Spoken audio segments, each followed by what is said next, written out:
Donc en fait, si on se résume, donc on a un outil qui est quand même très moderne, très abouti, permettre à quelqu'un d'avoir un appareil qui peut le sauver sur lui-même, qu'il puisse mettre et enlever. Donc il y a la sélection des patients, donc essentiellement des post-infarctus, des cardiopathies ischémiques qui peuvent être irréversibles après des dilatations.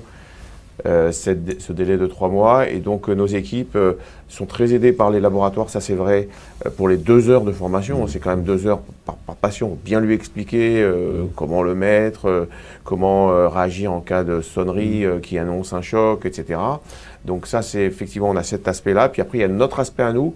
J'avoue que parfois, on est un peu pris en défaut. Il faut être vigilant quand même que le patient sorte bien avec ce rendez-vous parce que sinon, il peut le garder excessivement. Et donc ça, je sais qu'effectivement, on est aussi aidé par le laboratoire s'ils peuvent, parce que des fois, ils n'ont pas l'information, mais en général, ils nous aident. Et puis surtout, c'est à nous de bien délimiter cette date de 3 mois, qui est la date de la réversibilité attendue.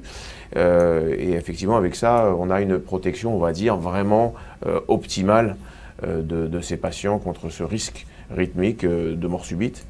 Et après, tu ne nous as pas juste pas parlé, peut-être on finira là-dessus, mais c'est de l'âge des patients. Tu as une limite d'âge, un état général? C'est plus un état général du patient. Je pense qu'effectivement, l'état psychologique du patient qui est capable de l'apporter, parce qu'on a de très rares cas de patients qui finalement soit ne l'apportent pas, soit ne la veulent pas. Donc déjà ça, et l'âge physiologique avant tout. Et puis le dernier commentaire que je voulais faire, c'est on travaille dans des services où on est challengé sur les durées moyennes de séjour, etc. Et il y a des données médico-économiques sur la durée moyenne de séjour, y compris en USIC. Le fait qu'on ait utilisé des défibrillateurs, bon, à condition qu'on n'attende pas, parce qu'on devrait attendre 1 ou 2 jours supplémentaires qu'il y ait quelqu'un qui vienne pour lui mettre le gilet.